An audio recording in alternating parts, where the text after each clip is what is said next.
Hello everyone, this is Sakshi Vishnoi and welcome to Magnet Brains, एक ऐसा channel जहां पर आपको मिलते हैं 4 to 12 क्लास तक के सारे सब्जेक्ट्स के वीडियोस बिल्कुल free of cost. So students, अब हम क्या पढ़ने वाले हैं? अब हम पढ़ेंगे टाइप्स ऑफ इंडेक्स नंबर। इसके पहले वाले वीडियो में हमने पढ़ा था problems and construction of index numbers and I hope कि आप लोगों को वो वाला पर्टिकुलर वीडियो या टॉपिक क्लियर होगा।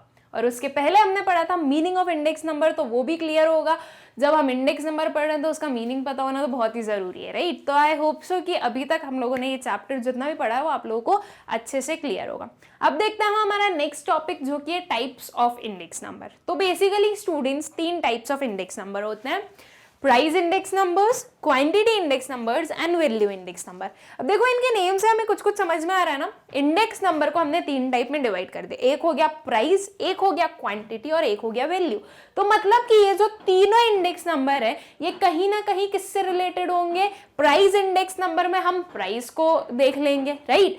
जो हमारा क्वांटिटी है उसमें हम किसे, जो हमारा मेन फैक्टर है, किसे मानेंगे? क्वांटिटी को, कि कितनी क्वांटिटी सेल की जा रही है, परचेज की जा रही है, किसी भी कमोडिटी की क्या प्राइस है वो हो जाएगी हमारे प्राइस इंडेक्स नंबर में। एंड वैल्यू इंडेक्स नंबर, तो वैल्यू क्या होता है? वैल्यू होता है स्टूडेंट्स कि आप कितना अमाउंट स्पेंड कर रहे हो। इट मीन्स कि किसी भी एक कमोडिटी को आप परचेज कर रहे हो तो उसकी प्राइस क्या और कितनी क्वांटिटी परचेज कर रहे हो, दैट इज वैल्यू हो जाएगा आपका प्राइस इंटू क्वांटिटी।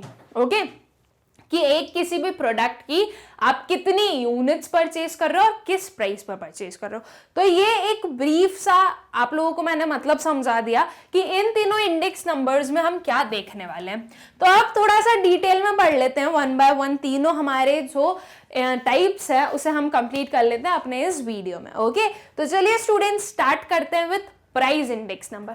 क्या होता है प्राइस इंडेक्स नंबर? क्या हमें समझ में आया कि प्राइस इंडेक्स नंबर्स ऐसे इंडेक्स नंबर्स हैं जो कि कंस्ट्रक्ट किए जाते हैं प्राइसेस के बेसिस पर। ओके, किसके बेस पर? प्राइस के बेस पर। अब प्राइस के बेसिस पर हम कैसे कंस्ट्रक्शन करेंगे? तो स्टूडेंट्स, हमें क्या पता है कि 2 ईयर्स होते हैं हमारे पास में। एक होता है हमारा करेंट ईयर, एक होता है हमारा बेस ईयर, राइट? तो बेस ईयर में किसी भी एक कमोडिटी की क्या प्राइस थी और करेंट ईयर में किसी भी एक कमोडिटी की क्या प्राइस थी। ये जो दोनों प्राइसेस हैं ये हमें क्या बताएगा कि आपके जो प्राइसेस हैं वो कितने चेंज हो रहे हैं, कितने डिफरेंसेस हम देख सकते हैं, दोनों का हम अच्छे से कंपैरिजन कर सकते हैं। ओके, बस ये याद रखना है कि प्राइस इंडेक्स नंबर है तो हम जो प्राइस है उसे अपना मेन फैक्टर मानेंगे, कि हम जो अपना इंडेक्स नंबर है वो किसके बेसिस पर कंस्ट्रक्ट कर रहे हैं? प्राइस के बेसिस पर। Okay, so the price index number measures the general changes in the price between the current year and the base year। जो हमारा प्राइस इंडेक्स नंबर है वो क्या हमें शो करता है स्टूडेंट्स? वो हमें बताता है एक जनरल चेंज कितना हो रहा है किसी भी कमोडिटी के प्राइस में उसके बेस ईयर से लेके करेंट ईयर तक। ओके, मान लीजिए ये जो एक पेन है ये एट प्रेजेंट, ओके, इस ईयर में इसकी प्राइस है 20 रुपीज, और जो हमारा बेस ईयर था, दैट इज बेस ईयर जो था हमारा, आप मान लीजिए वो था हमारा 2011-12, तो बेस ईयर में इसका प्राइस था 5 रुपीज। तो अब हम क्या बोलेंगे? हमारा प्राइस इंडेक्स नंबर क्या कैलकुलेट करेगा, क्या मेजर करेगा? तो हमारा जो प्राइस इंडेक्स नंबर है वो मेजर करेगा ये जो बेस ईयर और करेंट ईयर के बीच में जो जनरल चेंज आया है वो कितना चेंज आया है? 15 रुपीज का। तो हम क्या बोलेंगे? प्राइस इंडेक्स नंबर इस पेन का क्या हो गया? 15 रुपीज। कि आपका जो बेस ईयर में प्राइस था वो था 5 रुपीज एंड आपका जो करेंट ईयर में प्राइस है वो कितना है? 20 रुपीज है। तो 15 रुपीज से जो आपका प्राइस है वो इंक्रीज हो गया। ओके, या 15 रुपीज से आपका जो प्राइस है वो चेंज हुआ है। ठीक, फिर general price is used to measure the value of money. देखो, ये बहुत ही अच्छा सा कंसेप्ट है, value of money. Value of money क्या होता है स्टूडेंट्स? देखो, सिंपल सी चीज है। वैल्यू ऑफ मनी का मतलब कि अगर मैं इसको एक एग्जाम्पल से आप लोगों को समझाऊंगी तो आप लोगों को ज्यादा अच्छे समझ में आएगा। एक एग्जाम्पल लेते हैं स्टूडेंट, मेरे पास में 20 रुपीज है, ठीक है? हम 2 ईयर्स लेते हैं, 20 रुपीज है। कौन से ईयर में? ये ईयर ले रहे हैं हम 2021 एंड 2011। ओके, 2 ईयर है स्टूडेंट्स, और मेरे पास में जो अमाउंट है वो कितना है? वो सेम ही है, ठीक है? तो अब मुझे परचेज करना है। क्या परचेज करना है? चलो हम एग्जाम्पल लेंगे अपने पेन का। Okay, at present that is 2021 में पेन की एक यूनिट की प्राइस कितनी है? तो वो है हमारी ₹20। और यही जो सेम पेन है उसकी 2011 में एक यूनिट की प्राइस कितनी थी? तो वो थी हमारी ₹5। ठीक है, तो अब जब मेरे पास में ₹20 हैं तो ₹20 में मैं 2011 में कितने यूनिट्स कंज्यूम कर सकती थी? तो 4 यूनिट्स कंज्यूम कर सकती थी। सिंपल सा कंसेप्ट है, 20 को डिवाइड करो 5 से, तो कितनी यूनिट्स आई? 4 यूनिट्स। तो 2011 में मैं 4 यूनिट्स का कंजम्पशन कर सकती थी, राइट? अब वही सेम ₹20 है और वही सेम पेन है, पेन में कोई भी चेंजेस नहीं है, पेन के फीचर्स वही है, पेन की क्वालिटी वही है, उसकी जो ब्रांड है वो सेम है, ठीक है, वही सेम ₹20 है और 2021 है। तो अब मैं कितने यूनिट्स परचेज कर सकती हूँ? मैं सिर्फ एक यूनिट परचेज कर सकती हूँ, बिकॉज ₹20 का ही एक यूनिट है और मेरे पास सिर्फ ₹20 ही है। तो मैंने क्या बोला कि 2021 में मैं 1 यूनिट परचेज कर सकती हूँ, राइट? तो अब एक चीज आप लोग खुद बताइए कि वैल्यू ऑफ मनी कहाँ ज्यादा थी और कहाँ कम थी? देखो सिंपल सा कंसेप्ट है, मैंने जब आपको 2011 में ₹20 दिए तो आप लोग बड़े खुश थे कि वाह यार मैम ने ना हमें ₹20 दिए, हम इसमें 4 यूनिट्स कंज्यूम कर सकते हैं, राइट? आप बहुत खुश थे। अब जब वही सेम ₹20 मैंने आपको 2021 में दिए तो आपने क्या बोला? क्या यार मैम सिर्फ ₹20? आज की डेट में ₹20 में क्या आने वाला है? सिर्फ एक पेन आएगा मैम, ₹20 से काम नहीं चलेगा, आप हमें ज्यादा अमाउंट दीजिए। लेकिन मैंने बोला कि नहीं, मैं तो 20 दूंगी। 2011 में भी तो मैं तुम्हें 20 देती थी, तब तुम खुश थे। तो तुम बोलोगे कि मैम वो 2011 था, तब की बात अलग थी। तब जो था हम यही सेम पेन 4 यूनिट्स कंज्यूम कर सकते थे, लेकिन अब वो नहीं कर सकते हम। तब तो ₹20 बहुत होते थे, राइट? क्या बोला आपने? तब ₹20 बहुत होते थे। तो इसका मतलब कि ₹20 की जो वैल्यू है वो 2011 में ज्यादा है या 2021 में ज्यादा है?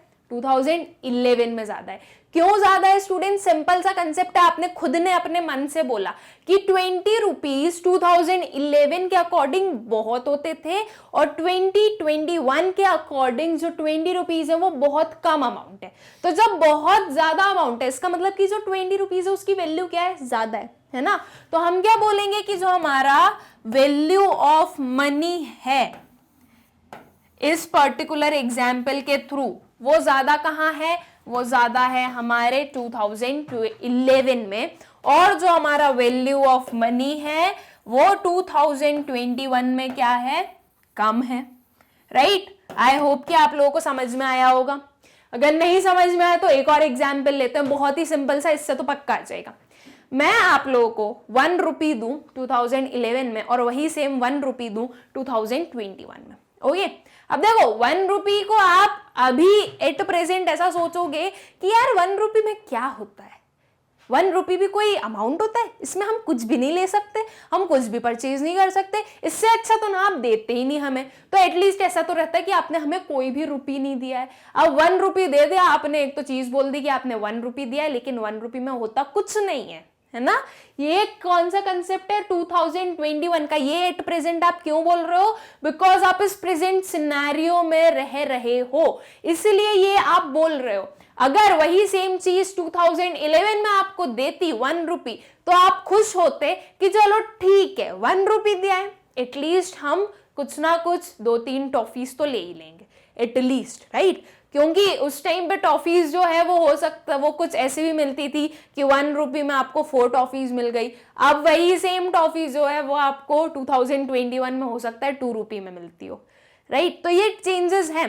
तो 2011 के अकॉर्डिंग चलो ठीक है ₹1 दिया है, इसमें ही खुश हो जाते हैं, और 2021 के अकॉर्डिंग ₹1, इसमें क्या होगा, राइट? ऐसी वाली सिचुएशन है। मतलब कि जो वो ₹1 था उसकी वैल्यू कब थी? जब वो 2011 में था। उसकी वैल्यू एकदम खत्म हो गई जब हम 2021 में आ गए। तो वैल्यू ऑफ मनी जैसे प्राइस इंक्रीज हुआ तो कम हो गई, राइट? तो स्टूडेंट्स हम क्या बोलेंगे कि जब हमारे जो जनरल प्राइजेस हैं, वो अगर इंक्रीज होते हैं तो हमारी जो वैल्यू ऑफ मनी है वो क्या हो जाएगी, वैल्यू ऑफ मनी डिक्रीज हो जाएगी। और क्यों डिक्रीज होगी, आई होप कि आप लोगों को क्लियर हो गया होगा। जो हमारी वैल्यू ऑफ मनी होती है स्टूडेंट्स, वो डायरेक्टली किससे प्रोपोर्शनेट है, हम बोल सकते हैं परचेजिंग पावर से। नाउ परचेजिंग पावर क्या है, आई होप कि आप लोगों को ये चीज पता होगा, ये टर्म पता होगा परचेजिंग पावर। नहीं पता है तो मैं आप लोगों को बता देती हूँ कि परचेजिंग पावर क्या है। देखो परचेजिंग पावर सिंपल सी चीज है कि आपके पास में जो भी अमाउंट है आप उसमें कितने यूनिट्स कंज्यूम कर सकते हो। अब देखो आप ये मानो कि आपके पास में सिर्फ 20 रुपीज है, सिर्फ 20 रुपीज, आपको 20 रुपीज से ज्यादा नहीं मिलने वाले, कम भी नहीं मिलने वाले, आपको सिर्फ 20 रुपीज मिलेंगे। और आपका जो पूरा मंथ है वो आप लोगों को क्या करना है, वो पूरा मंथ आप लोगों को निकालना है 20 रुपीज में। ठीक है, ये एक अजम्पशन है, मुझे ये मत बोल देने मैडम अब 20 रुपीज में हम पूरा मंथ कैसे निकालेंगे, आप भी कुछ भी बोल रहे हो, लेकिन ये सिर्फ एक एग्जाम्पल है। तो 20 रुपीज में आपको आपका पूरा मंथ स्पेंड करना है। जब 20 रुपीज आपको 2011 में मिले थे तो आप उसमें क्या क्या कर सकते थे स्टूडेंट्स, मान लीजिए कि एक पेन से जो कि 5 रुपीज का था, एक पेन से आपका पूरा मंथ कंप्लीट हो जाता होगा। तो आप क्या करते, 1 यूनिट लेते पेन की, जो कि कितने रुपीस की थी, 5 रुपीस की थी। तो कितने रुपीस स्पेंड हो गए, 5 रुपीस स्पेंड हो गए, बचे कितने, 15 रुपीज बचे हैं। तो अभी आप इस 15 रुपीज में कुछ और भी कंज्यूम कर सकते हो, राइट। इस 15 रुपीज का आप और यूटिलाइजेशन कर सकते थे जब आप 2011 में थे। अब जब आप 2021 में हो तो क्या हो गया, 2021 में पेन की रिक्वायरमेंट तो आपको होगी ऑब्वियसली, क्योंकि आपको तब भी पेन चाहिए था, अभी भी पेन चाहिए था। अभी भी आप लोगों को 20 रुपीज ही दिए जाते, जो कि 20 रुपीज आप लोगों को 2011 में दिए जाते थे। ठीक है, तो वही सेम 20 रुपीज है और आपको वही सेम पेन खरीदना है। आप और कोई सा पेन तो यूज करते ही नहीं हो, भले ही कुछ भी हो जाए, तो वही सेम पेन खरीदना है। लेकिन अब वो जो पेन है वो कितने रुपीज का हो गया, वो हो गया 20 रुपीज का।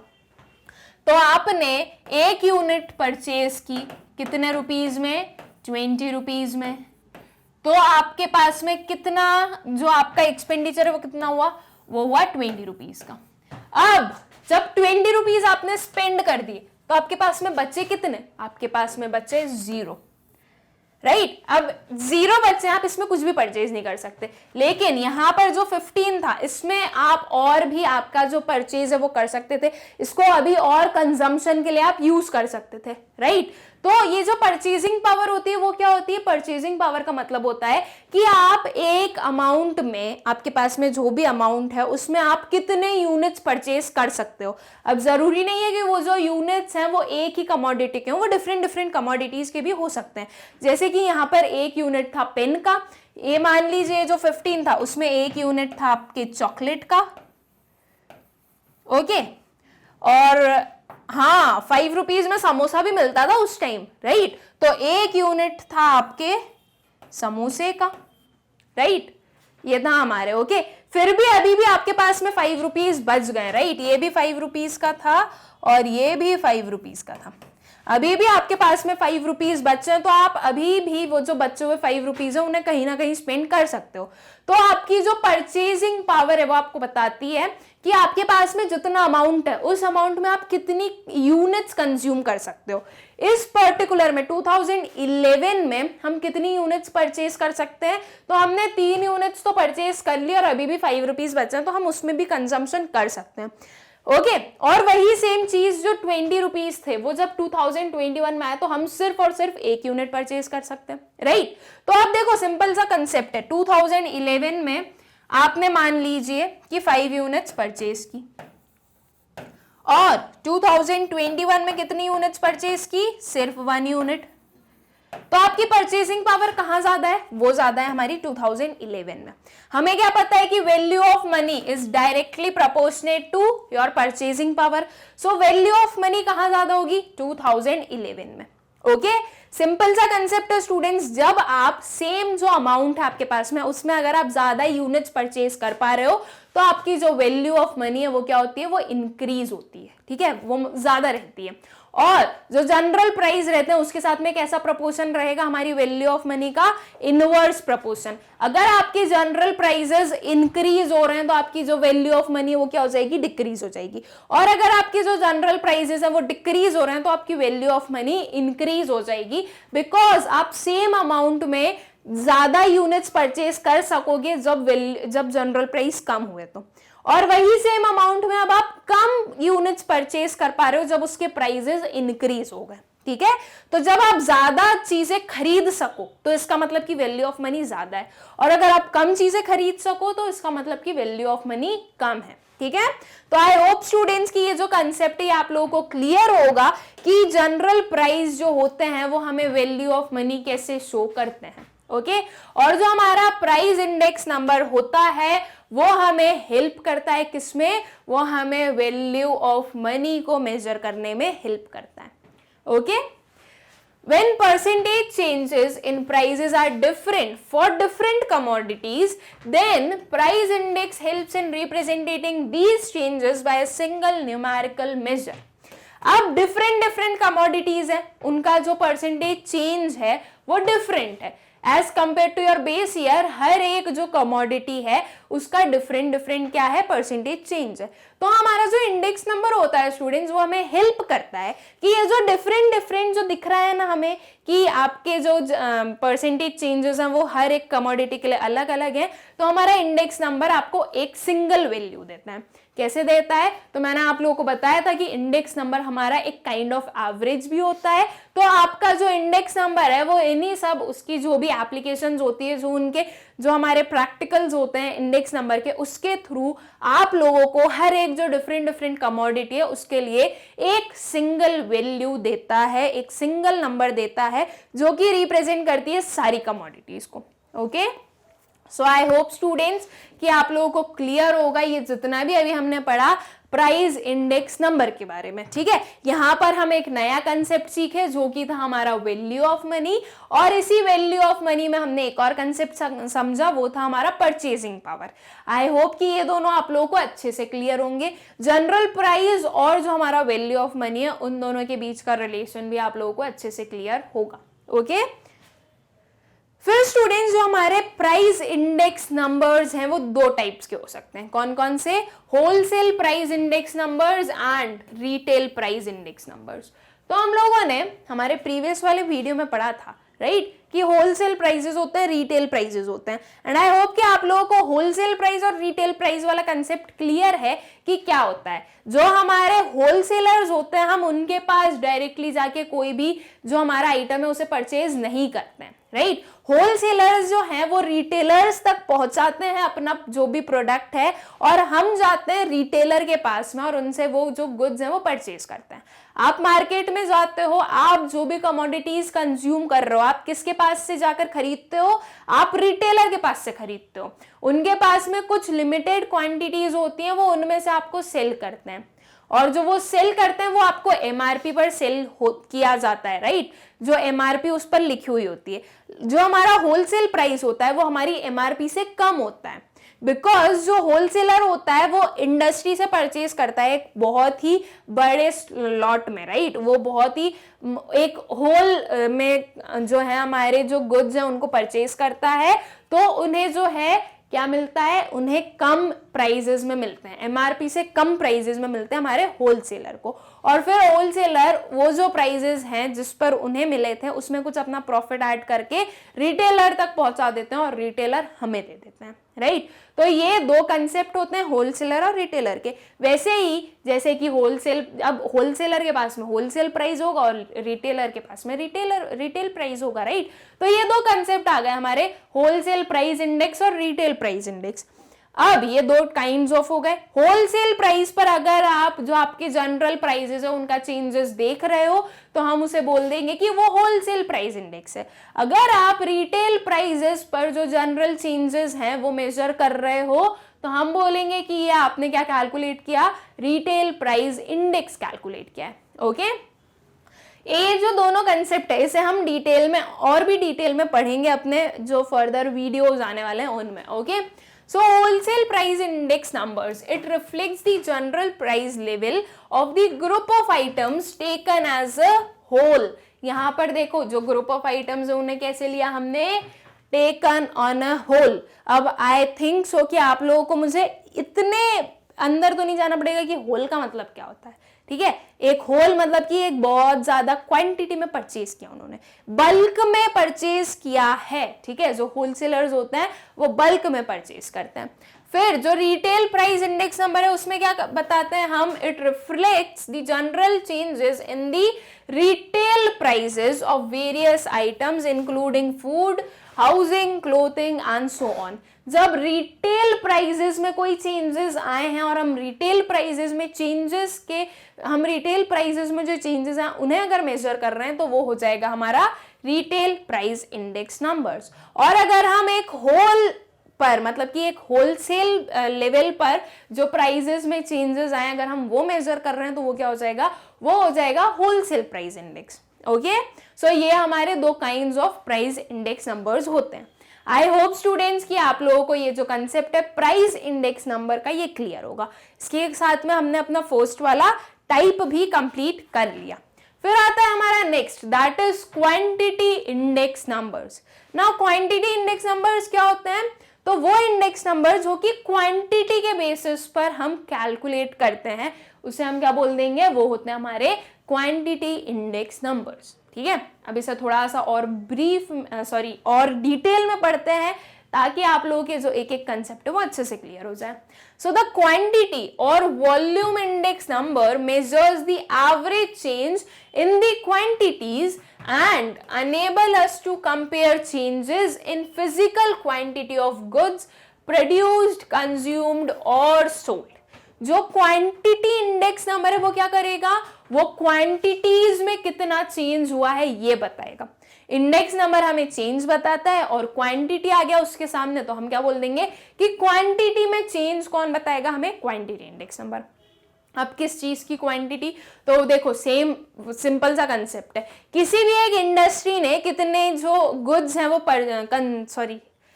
कितने गुड्स उन्होंने बनाए हैं. ठीक है, ये क्या हो गया, ये हो गया क्वांटिटी. राइट, कितने यूनिट्स ऑफ गुड्स प्रोड्यूस किए जा रहे हैं ये क्वांटिटी हो जाएगा. हो सकता है कि जो बेस ईयर था, दैट इज हम अपना बेस ईयर 2011-12 ही मानेंगे. 2011-12 में एक इंडस्ट्री ने 20 यूनिट्स ऑफ गुड्स का प्रोडक्शन किया था. 2021 में वही सेम इंडस्ट्री ने 50 यूनिट्स ऑफ गुड्स का प्रोडक्शन किया. तो ये चेंजेस हम देखेंगे कि क्या चेंजेस आए हैं क्वांटिटी में. ठीक है, या फिर मैं ये बोलूं एक कोई प्रोडक्ट है ए का जो कंजम्पशन लेवल था 2021 में वो था 4 यूनिट्स का, और यही सेम ए का जो कंजम्पशन लेवल था 2011 में वो कितना था, वो था 10 यूनिट्स. तो यहां पर हमने क्या देखा कि क्वांटिटी में कितना चेंज आ रहा है. पहले 10 यूनिट्स का कंजम्पशन होता था, अब सिर्फ 4 यूनिट्स का कंजम्पशन हो रहा है. राइट, तो ये चेंजेस हम मेजर करते हैं तो इसे हम क्या बोलते हैं कि हम क्या मेजर कर रहे हैं, हम मेजर कर रहे हैं क्वांटिटी इंडेक्स नंबर.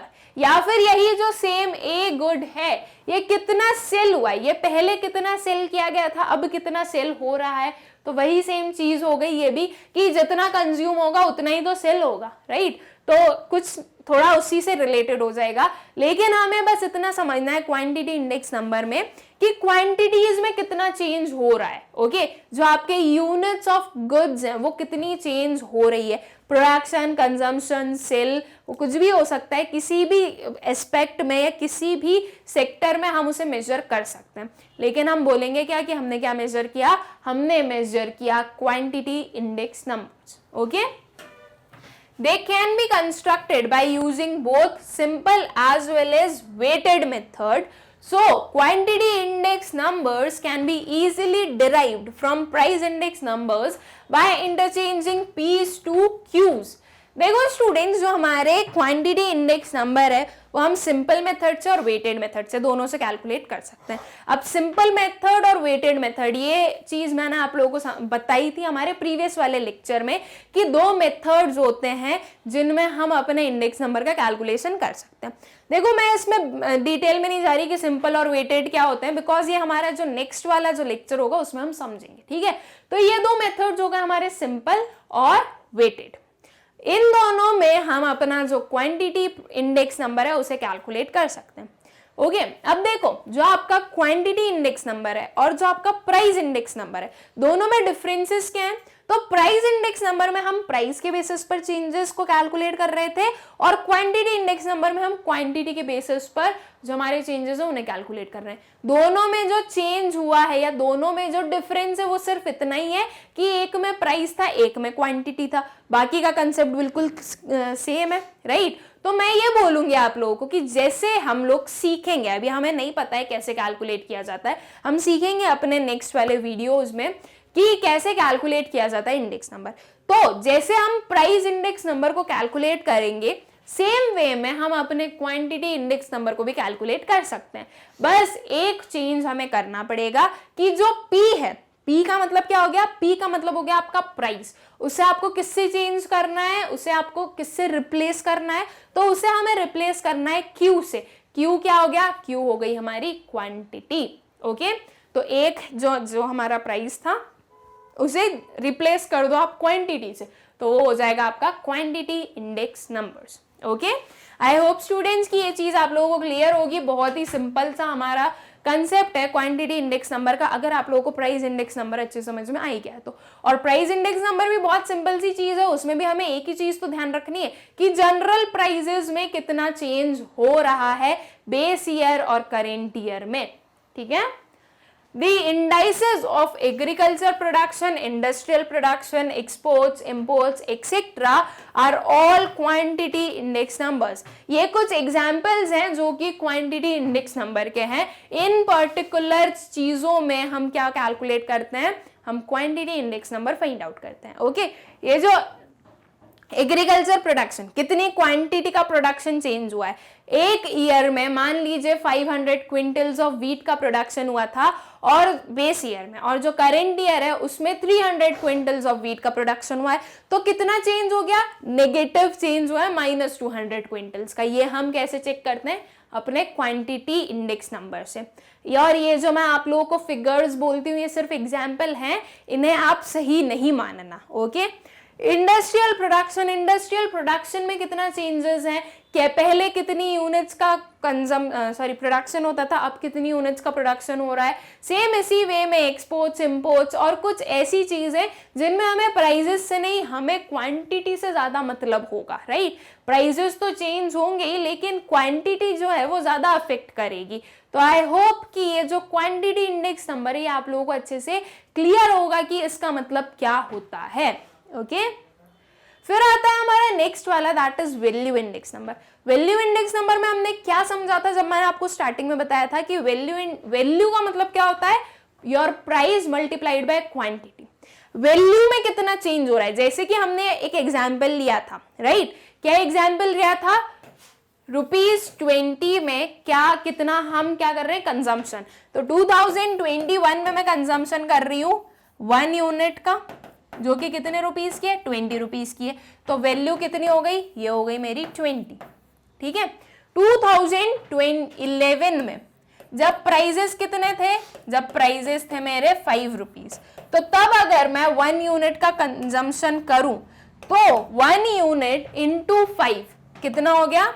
ये हो गया मेरा ₹5, राइट। कितनी सॉरी मैं यहाँ पर रुपीस भी नहीं लिखूंगी, वैल्यू कितनी हो गई? ये हो गई हमारी 20, और 2011 में वैल्यू कितनी हो गई? ये हो गई हमारी 5, राइट। तो ये हो गए हमारे वैल्यू इंडेक्स नंबर की वैल्यू में कितना चेंज हो रहा है आपके बेस ईयर और करेंट ईयर में, ठीक है। ये यहाँ पर हमने जो यूनिट यूनिट्स लिए वो सेम लिए हैं, बिकॉज अगर हम सेम नहीं लेते तो वैल्यू में जो चेंजेस है वो हम समझ नहीं पाते। ओके, इसलिए मैंने ये क्या लिया, इसे मैंने सेम लिया, क्योंकि ये चीज आप लोगों को समझ में नहीं आती। मैं वहां पे बोल देती कि 4 यूनिट्स परचेज कर रही हूँ 5 रुपीज की, तो वो 20 में आ गई, तो वो वैल्यू जो है वो चेंज ही नहीं होती, तो आप लोगों को समझ में नहीं आता, राइट। सो हमारा जो वैल्यू इंडेक्स नंबर है उसमें हम क्या देखते हैं कि वैल्यू में कितना चेंज हुआ है आपके बेस ईयर और करेंट ईयर में, ठीक है। So value index numbers compare the total value of some period with the total value of the base period। यहां पर भी कंसेप्ट वही रहेगा बेस ईयर और करेंट ईयर का। ये तो आप इंडेक्स नंबर में बिल्कुल समझ ही लो कि एक बेस ईयर होने वाला है, एक करेंट ईयर होने वाला है, बिकॉज हम जो चेंजेस को फाइंड आउट करते हैं तो उसके लिए हमें एक बेस ईयर की रिक्वायरमेंट होती है, इसलिए बेस ईयर भी आएगा और करेंट ईयर भी आएगा, ठीक है। The study of changes in the total value, price into quantity of production, such as indices of retail sales or profit or inventories, can be made by value index numbers।